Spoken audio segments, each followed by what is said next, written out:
श्री स्वामी समर्थ तुमच्या सर्वांचे आपल्या भक्तिमय चॅनलवर मनापासून स्वागत. स्वामी भक्त हो, ज्या घरात असते स्वामी नामाची भक्ती, ज्या घरात असते स्वामी नामाची भक्ती, त्या घराभोवती असते स्वामीची दिव्य शक्ती, स्वामीची दिव्य शक्ती. स्वामी भक्त हो, आपण जसं जसं स्वामीशी जोडले जातो, स्वामीशी एकरूप होतो, तसं तसं आपल्या अवतीभोवती स्वामीचा वास होऊ लागतो. पण एक गोष्ट लक्षात घ्या, आपण स्वामी मार्गात आहोत, स्वामी सेवेकरी आहोत. स्वामीची अहोरात्र सेवा करत असलो तरीही मग आपल्या आयुष्यामध्ये अडथळे नको, किंवा दुःखच नको, किंवा संकटच यायला नको, अशी जर आपण अपेक्षा करत असो तर ते कुठेतरी चुकीचं आहे. कारण अपयश येणे, संकट येणे, दुःख येणे हे स्वामीच्या हातात नाही. कारण हे आपल्या कर्माचे भोग आहेत आणि आपल्या कर्मामध्ये कधी स्वामी हस्तक्षेप करत नाही. म्हणून ज्याच्या त्याच्या कर्मानुसार फळ भोगावीच लागणार आहेत. पण म्हणून आपण स्वामीवर राग धरायचा, स्वामीवर आपण नको नको जे ते आरोप करायचे, हे कुठेतरी चुकीचं आहे. कारण स्वामी माऊली खूप दयाळू आहे, कृपाळू आहे. स्वामी सदैव आपल्या भक्तावर कृपा करत असतात. स्वामी नेहमी भक्ताच्या झोळीत काही ना काही टाकत असतात. पण जर आपली झोळी फाटकी असेल तर मग तिथे स्वामी काय करणार, बरोबर ना? म्हणून स्वामीवर रागू नका, फक्त आपले कर्म चांगले करण्याचा प्रयत्न करा. बघा, स्वामीमुळे दुःख येण्याचा थांबला नसेल तर तरीही स्वामीमुळे आपल्याला दुःखाची झळ आहे ती नक्कीच कमी होत असते. त्याची तीव्रता आपल्याला खूप कमी भासत असते. या गोष्टीवर जर तुमचा विश्वास असेल तर कमेंटमध्ये श्री स्वामी समर्थ आवर्जून लिहा. बघा, आपण स्वामी मार्गात असताना स्वामींना एकच प्रार्थना करायचं की स्वामी निवडलेल्या मार्गावर मेहनतीचे काटे रुजू द्या, निवडलेल्या मार्गावर मेहनतीचे काटे रुजू द्या. पण पहिल्या स्वप्नात यश मात्र नक्की मिळू द्या, पहिल्या स्वप्नात यश मात्र नक्की मिळू द्या. पाहिलेल्या स्वप्नांना स्वामी भक्त हो, स्वामी प्रत्येकाची स्वप्न पूर्ण करण्यासाठी आतोनात प्रयत्न करतात. पण आपल्यालाही कर्तव्य आहे स्वामीची सेवा करण्याची, चांगले कर्म करण्याचं. म्हणून आपण आपलं कर्तव्य करायचं आणि बाकी सगळं काही स्वामीवर सोडून द्यायचं. तर असो, आज पुन्हा एकदा तुमच्यासाठी नवीन स्वामी संदेश घेऊन आलेलो आहे. तो ऐकण्यासाठी व्हिडिओ शेवटपर्यंत आवर्जून बघा आणि स्वामीमय होऊन जा. तर स्वामी भक्त हो, स्वामी आपल्या भक्तांना सांगतात, अरे मनात शुद्ध भाव ठेवून जर तू आमचे नामस्मरण करत राहिला तर परमेश्वर तुला आपोआप भेटत असतो. हा परमेश्वर, हा तुझा स्वामी आपोआप तुझ्याकडे आकर्षित होतो आणि कायमचा तुझा होऊन जातो. म्हणून नामाचा धावा घे. अरे जसं जसं तू नाव घेतो तसं तसं आपोआप तुझ्या आजूबाजूला सकारात्मकता लहरी फिरू लागतात. आणि जेव्हा सकारात्मक लहरी तुझ्या मनात घर करतात तेव्हा तुझ्या मनामध्ये फक्त आणि फक्त सकारात्मक विचार येतात. आणि जिथे सकारात्मक विचार येतो तिथे सगळं काही आपोआप सकारात्मकच घडू लागतं. अरे तुझ्या आयुष्यात काही वेळ तुला त्रास होणे देखील गरजेचं असतं.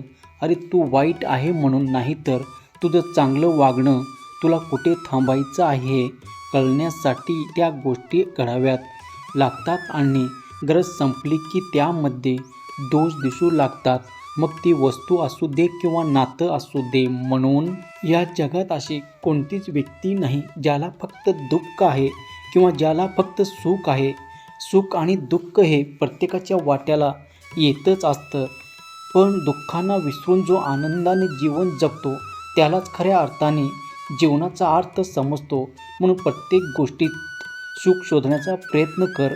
कधीकधी समजवण्यापेक्षा समजून घेण्यात खरी परीक्षा असते. कारण समजवण्यासाठी अनुभवाचा कस लागतो, तर समजून घेण्यासाठी मनाचे मोठेपणा लागतं. आणि ज्याच्याकडे मनाचे मोठेपणा असतं त्याच्या मनात सदैव आम्ही वास करतो. कोणी कितीही माणुसकीची उदाहरणे दिली तरी कायम एक गोष्ट लक्षात ठेव, कोणीच कोणाचं नसतं. म्हणून तू माणुसकी आवश्यक जप, पण दुसऱ्यासाठी अगदी स्वतःचं आयुष्य पणाला लावू नकोस. आत्मसन्मान आणि स्वाभिमान कधीही सोडू नकोस. हक्क पण तिथे दाखव जिथे तुझ्या शब्दांना आणि भावनांना किंमत असते. अरे काल तुझे साध्य करू शकला नाही त्याबद्दल पश्चाताप करून जागे होण्यापेक्षा आज तू काय साध्य करू शकतो याचा विचार कर आणि अशाच पद्धतीने तू जगा. हो नक्की यश तुझ्यापर्यंत चालत येईल. अरे हे आयुष्य तुझ्या सर्वात मोठे गुरु आहे. आयुष्य तुला यश अपयशाचा सामना करायला शिकवतात. तुझ्या आयुष्यातून तुला यशाची उंची काढता येते. अति आनंद असताना किंवा अति दुःख असताना कुठलाही निर्णय घेऊ नकोस. कुठलेही निर्णय घेण्याची तू घाई करू नकोस, कारण अति आनंद आणि अति दुःखात घेतलेला निर्णय हा नेहमी चुकीचा ठरत असतो आणि त्यानंतर मात्र तुला फक्त पश्चाताप करावा लागतो आणि त्यानंतर तू मात्र कधीही करू शकत नाही.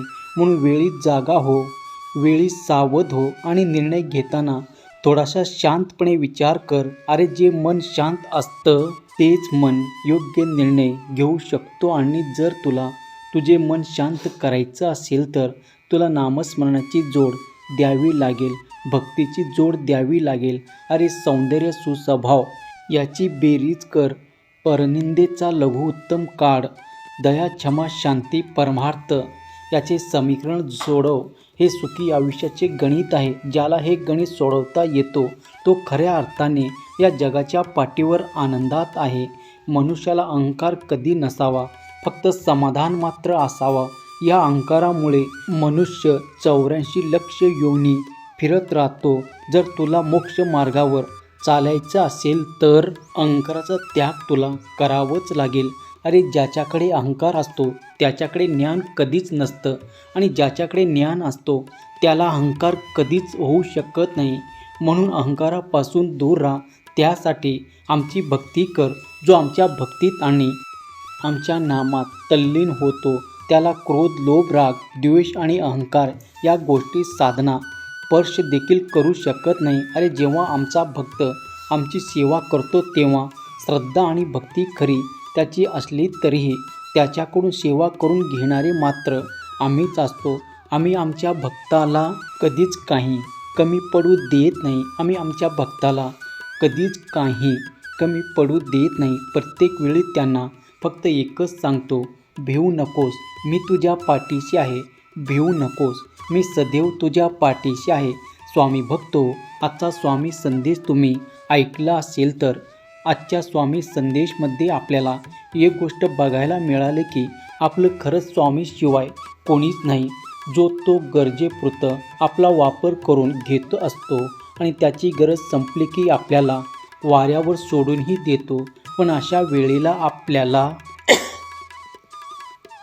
एकटं पडायचं नसेल तर नक्की आपण सुरुवातीपासून स्वामीच्या मार्गात असायला हवं. कारण या स्वार्थी जगामध्ये कधी ना कधी आपल्या वाट्याला हा अनुभव येणारच आहे. तेव्हा काहीच्या आयुष्यात हा अनुभव येऊनही गेला असेल त्यांना चांगल्या पद्धतीने माहिती असेल की ते दुःख काय असतं, तो त्रास काय असतो आणि त्यावेळेस एकटेपणा काय असतो. आणि ज्याच्या वाट्याला हा क्षण अजूनही आलेला नाही ते खरंच भाग्यवान आहे.